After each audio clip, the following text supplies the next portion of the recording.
अखन अहाँ सब सुन रहल छी अमचन म्यूजिक की शानदार प्रस्तुति। खुशी रिकॉर्डिंग स्टूडियो बलुआहा।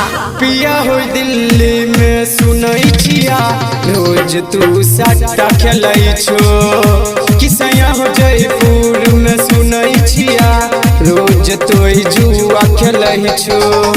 कमाबै छो जते उड़ाबै छो तू ओते एको गो ने तू घर भेजै छो। किया नहीं फोन करै छो। राजा हो रामपुर में सुनई छिया रोज तोई सट्टा खेलै छो। पिया हो यूपी में सुनई छिया रोज तोई जुआ खेलै छो।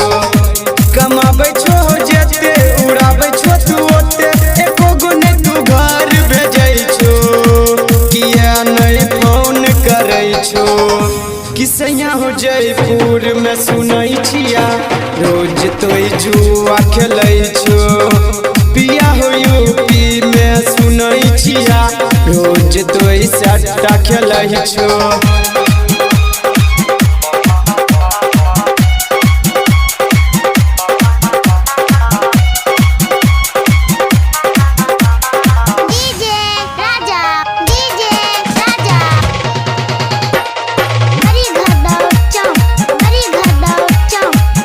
रिकॉर्डिंग स्टूडियो बलुआहा। जानै छिया कोनो सौतीन के राजा हो रखने छो तू रामपुर में हो। रामपुर में लोर से हमरा भरै छे अखिया भिजै छे पूरा शरीरिया हो शरीरिया हो। अब हो सैया घर रहन तू बाहर अब हो सैया घर रहन तू बाहर ने एको दिन सुतल जाय छा ने रात के नींद आबै छा। किसया हो यूपी में सुनई छिया रोज तोई जुआ खेलै छो। पिया हो यूपी में सुनई छिया रोज तोई जुआ खेलै छो।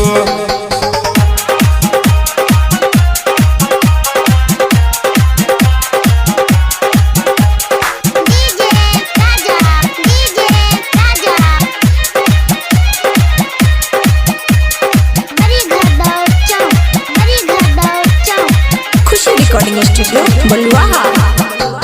सुना हो सैया सहमद तूता रहे छो सिंगिया पिपरा में हो सिंगिया पिपरा में। राइटर यस किंग तोरा कहल का आइब जा तू पुनः हद में हो पुनः हद में। नहीं हमारा सुनै छो सौतीन के हो गई छो। नहीं हमारा सुनै छो सौतीन के हो गई छो। नहीं एको दिन माई से हज करै छो। किया नहीं फोन करै छो। राजा हो रामपुर में सुनई छिया रोज तोई सट्टा खेलै छो। सैया हो यूपी में सुनई छिया रोज तोई सट्टा खेलै छो। खुशी रिकॉर्डिंग स्टूडियो बलुआहा।